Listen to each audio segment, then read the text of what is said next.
Assalamualaikum warahmatullahi wabarakatuh. Alhamdulillah. Alhamdulillahirabbil alamin wassalatu wassalamu ala asyrofil anbiya'i wal mursalin sayyidina Muhammadin wa ala alihi washabihi rasulillah ajmain. Allahumma shalli ala sayyidina Muhammad wa ala ali sayyidina Muhammad. Bapak-bapak, ibu-ibu dan saudara-saudara para jemaah salat zuhur yang kami hormati. Bertemu kembali kita di waktu zuhur 3 Ramadan 1445 Hijriah di ruangan Masjid Jamiratul Muslimin untuk bersama-sama kita melaksanakan kegiatan dan aktivitas kita di bulan suci Ramadan pada saat ini. Sebelum kita melaksanakan salat zuhur, mari kembali kita bersama-sama mendengarkan tausiah di bulan suci Ramadan yang masih akan disampaikan oleh Ustaz Suhadi SPI. Pada beliau kami persilakan.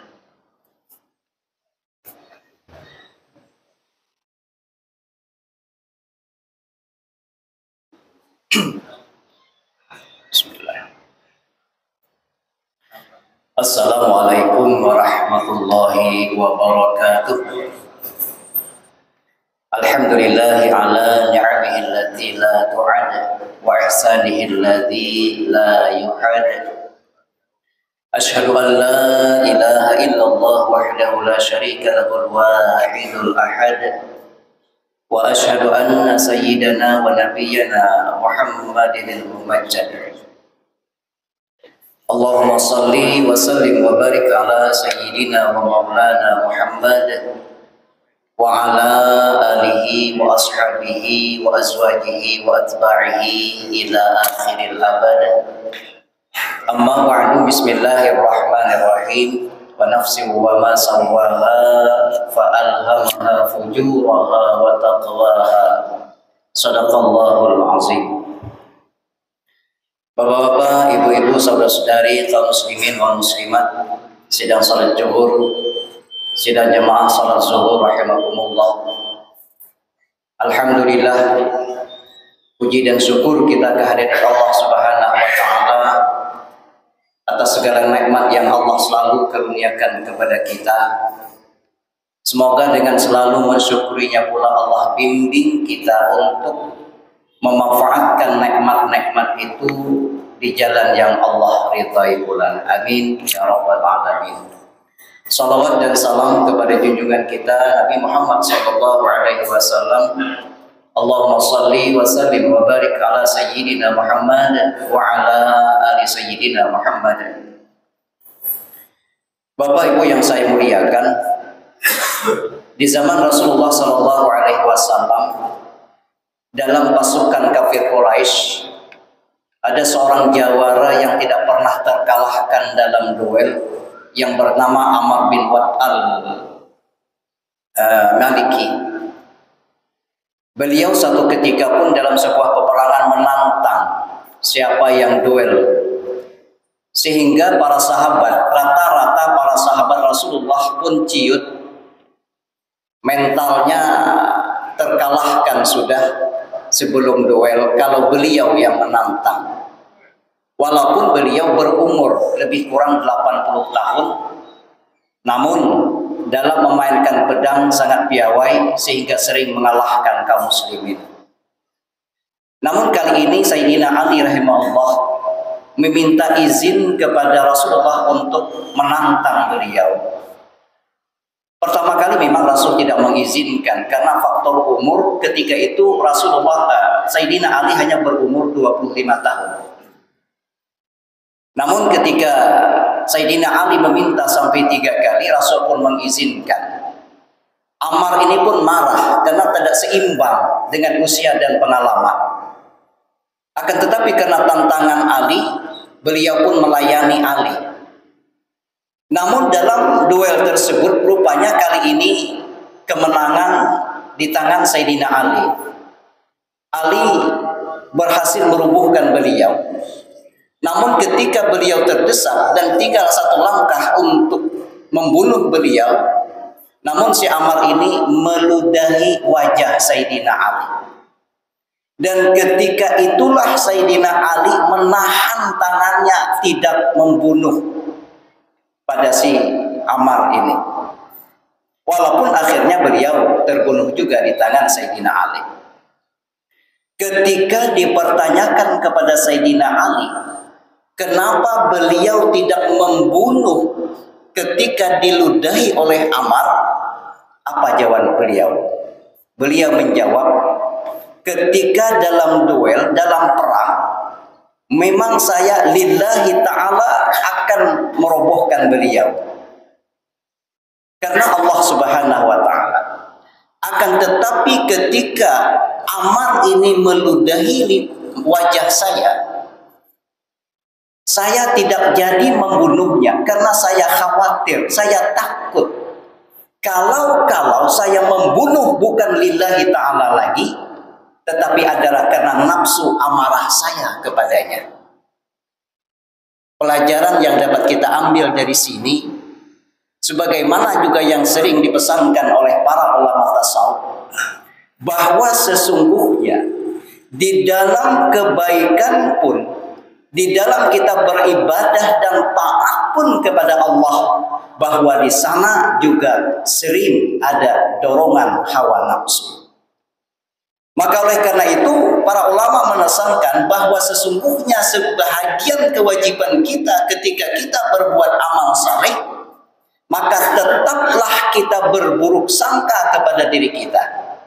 Maka tetapkanlah, tanamkan dalam hati kita tetap ada curiga terhadap diri kita. Benarkah ketika kita melaksanakan amal itu karena dorongan mencari ridhanya Allah ataupun karena kehendak nafsu? Banyak contoh yang digambarkan tentang bagaimana amal-amal ibadah itu karena dorongan hawa nafsu. Di antaranya adalah ketika seorang beramal, memperbanyak salawat, zikir, membaca Al-Quran dan lain sebagainya, tapi yang ia inginkan di hatinya adalah karamah dari Allah Subhanahu wa ta'ala.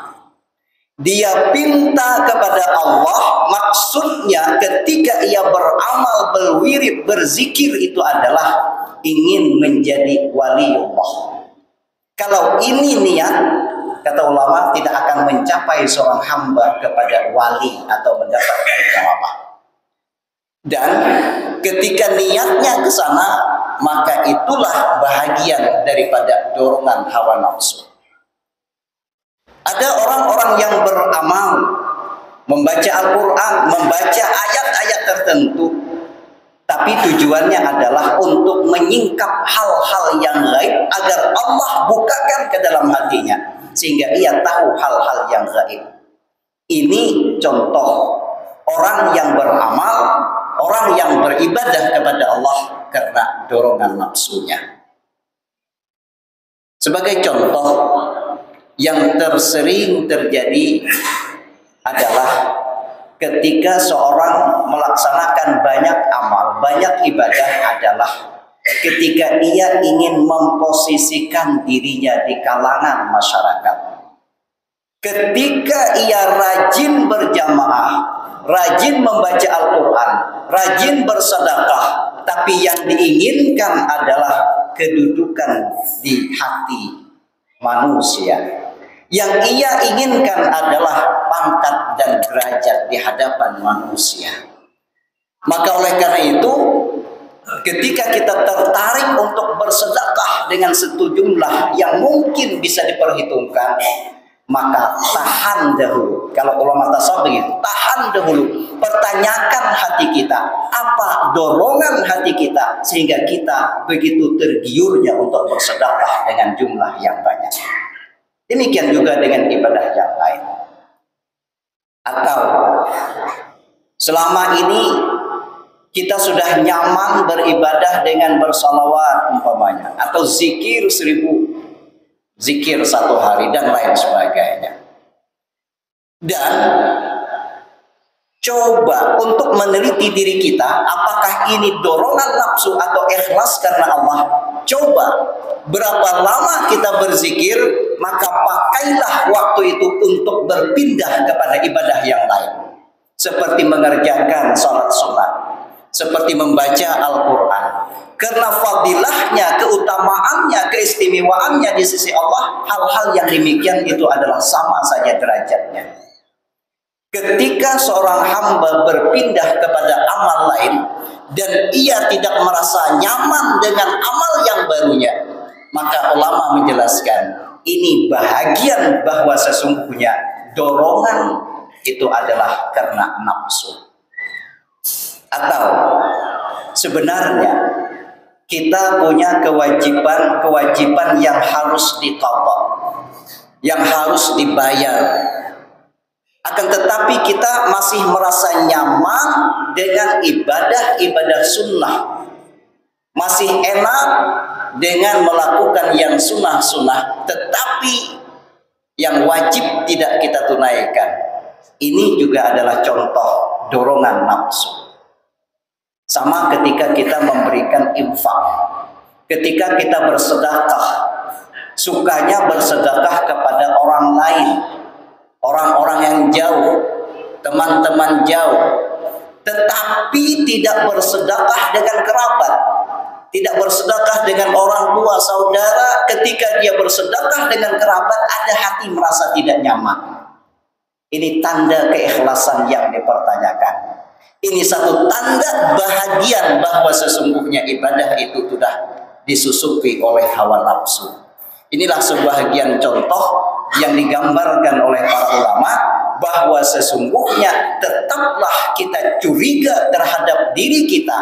Apakah ketika kita beramal kebaikan, ketika kita taat itu dorongannya adalah karena iman atau karena dorongan nafsu? Karena dorongan nafsu itu sesuatu yang paling berbahaya dari hal yang membahayakan ibadah. Demikian kata Rasulullah SAW. Akan tetapi bahagian daripada untuk mendidik nafsu adalah juga dengan memperbanyak kebaikan. Maka oleh karena itu jangan sampai kita pun sesuatu yang ada menyalahkan dengan kebaikan. Di samping ketika kita untuk mengalahkan nafsu itu dengan memecahkannya dengan lapar, tetapi di sisi lain juga adalah bahwa nafsu itu harus ditundukkan dengan memperbanyak kebaikan. Akan tetapi sekali lagi, setiap kebaikan yang kita lakukan, curigailah hati kita, telitilah hati kita, apakah dia karena iman atau karena nafsu. Karena nafsu itu bisa dikembangkan. Qad aflaha man zakkaha. Sungguh menang bagi orang-orang yang mensucikannya. Sebahagian ulama tafsir menjelaskan bahwa sesungguhnya zakkaha itu artinya adalah sesuatu yang dikembangkan. Nafsu potensial untuk dididik. Nafsu amarah masih bisa untuk dididik menjadi nafsu mutmainnah. Maka oleh karena itu, sebahagian daripada cara untuk melepaskan diri kita daripada kungkungan nafsu adalah di samping ia dilemahkan dengan lapar, maka dia dibebankan dengan ibadah seperti seekor keledai atau binatang buas. Setelah ia tidak diberi makan sehingga tubuhnya lemah, maka kemudian bebankan dia dengan beban yang berat. Begitulah nafsu. Begitulah sebuah cara bagaimana untuk mengalahkan nafsu kita. Mudah-mudahan Allah berikan hidayah dan taufiknya kepada kita untuk semakin mengenal nafsu, bahayanya, dan bagaimana untuk mengelak daripada penjara-penjara nafsu yang dia adalah musuh dalam diri kita sendiri. Mohon maaf jika ada salah dan khilaf. Billahi taufiq. Wassalamualaikum warahmatullahi wabarakatuh.